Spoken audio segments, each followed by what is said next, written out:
whatever pollutants are getting into the water? Are they tried to figure out some sort of a solution?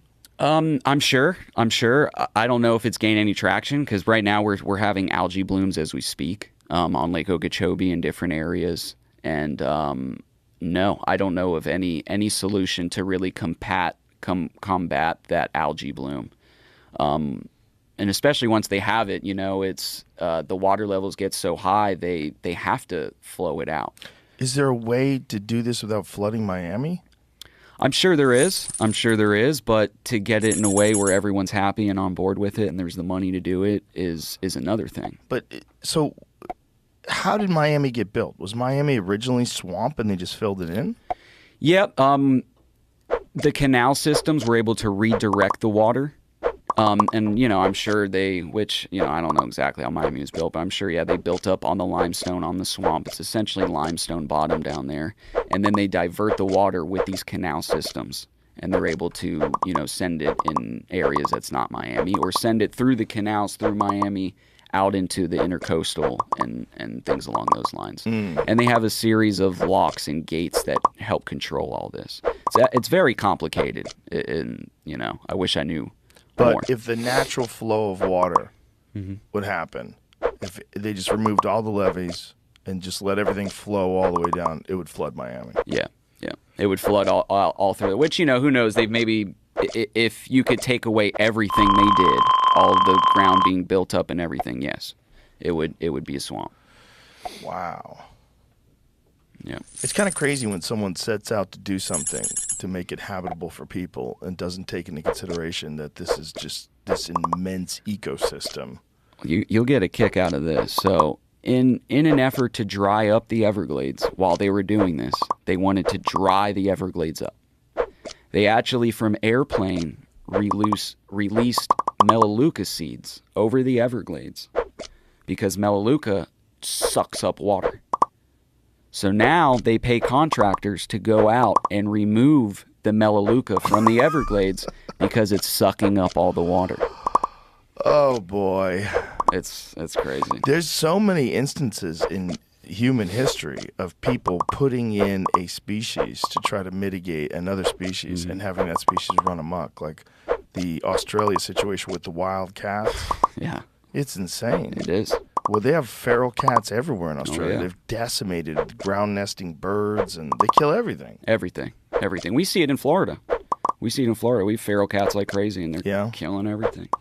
We saw the numbers. We read the numbers out one day on the podcast about how many animals get killed every year just in the U.S. by feral cats, and it's in the billions. Mind-blowing. It's so crazy. They're such little murderers. I think they've said like 15 to 20 different species are attributed to them being extinct. Yeah. Because of the cats.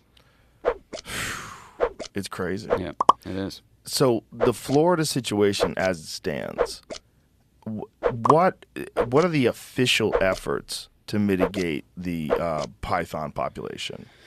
So, what do you think they could do? Could they just open it up to people? So, in a perfect world, if you were the king of Florida, and they said, "Hey, man, Python Cowboy, tell us what to do," and you're like, "This is what we're going to do. You're going to open this up to vehicles and put a bounty on these things." Yep. Not necessarily. No, not necessarily. So that can be a little bit risky. We've seen not so much in these past Python challenges. These past Python challenges, the tournaments we have in Florida, where the general public goes out there and competes for money catching pythons, they've been great. They've been super successful. We're not seeing much bad come from them.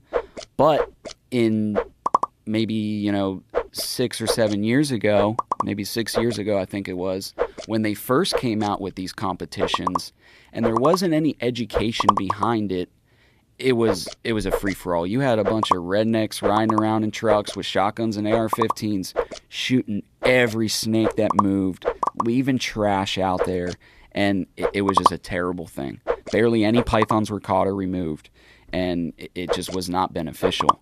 Now, with all the education we've put out, between the news, social media, TV shows, the state programs, we see a different kind of snake hunter out there. We see people that are trying to help, trying to do things the right way. They care about the ecosystem. They don't want to leave behind trash.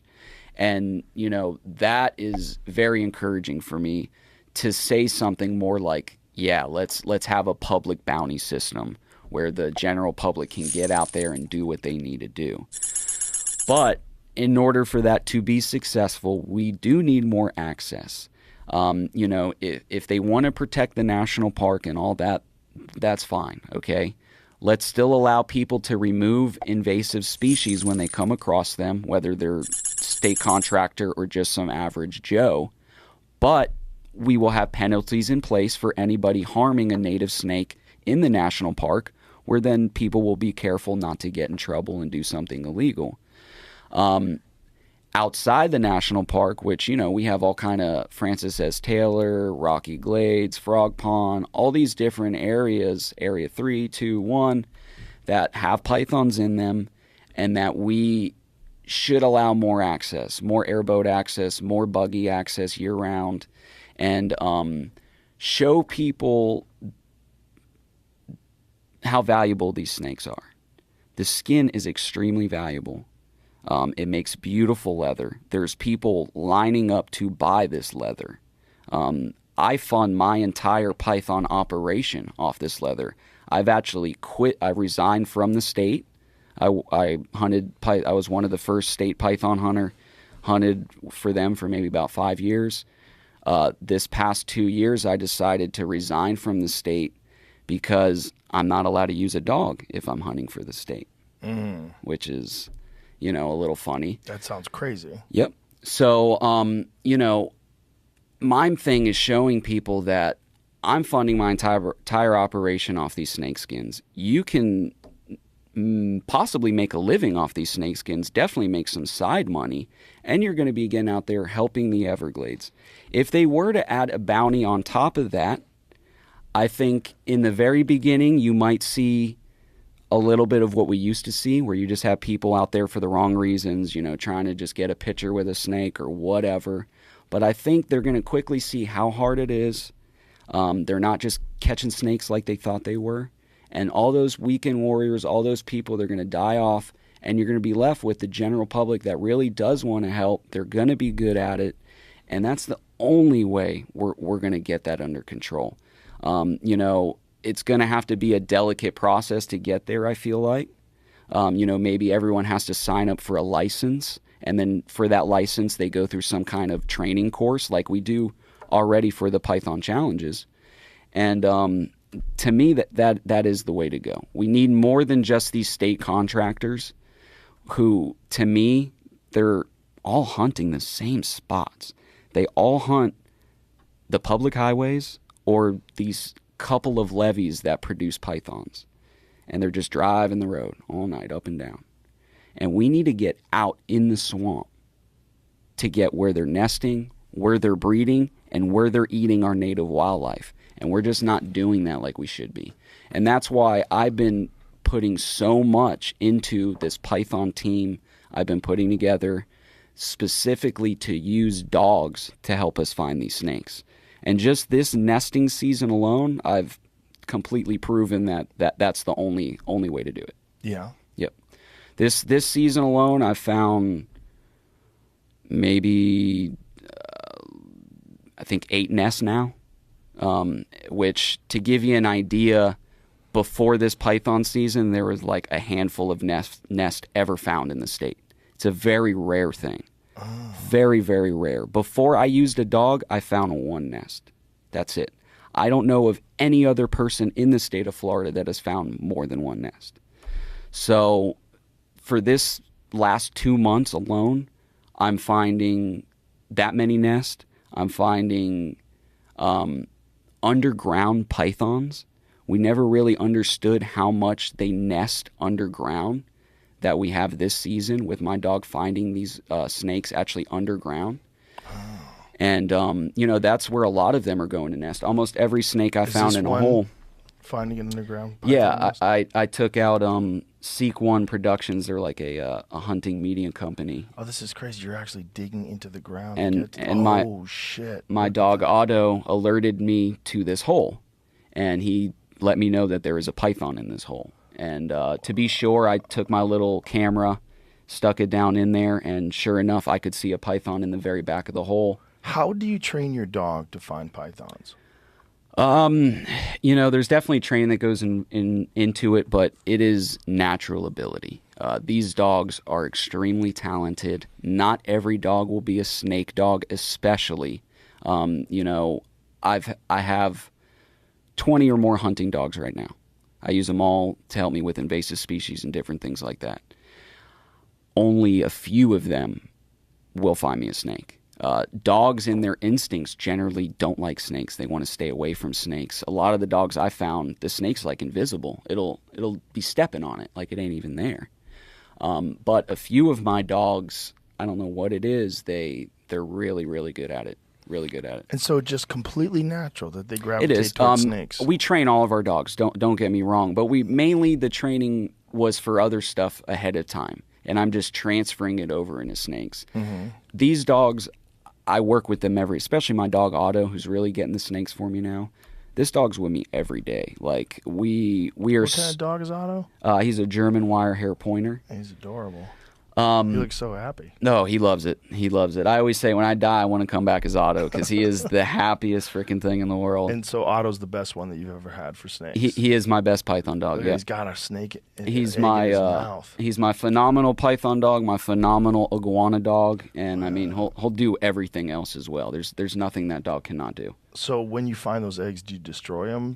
Yeah, so what I actually do is he just snatched up they normally don't make it that easy. That iguana was sleeping. I don't know what it was doing, but so I'll freeze the eggs, which kills them, and then I preserve them and donate them, sell some as educational displays for schools, research, stuff like that. Because they're a dinosaur egg. They're huge. They're wild. Huge. Twice as big as an alligator egg. And how many eggs will a female python produce normally? So on average, what I've been finding this last season, which is really kind of, given us a lot more data, your average size snake is going to lay 20 to about 60 eggs. And what is their primary food source out there now that they've kind of decimated most of the wildlife? But I would like to add that they're capable of 100 eggs or more.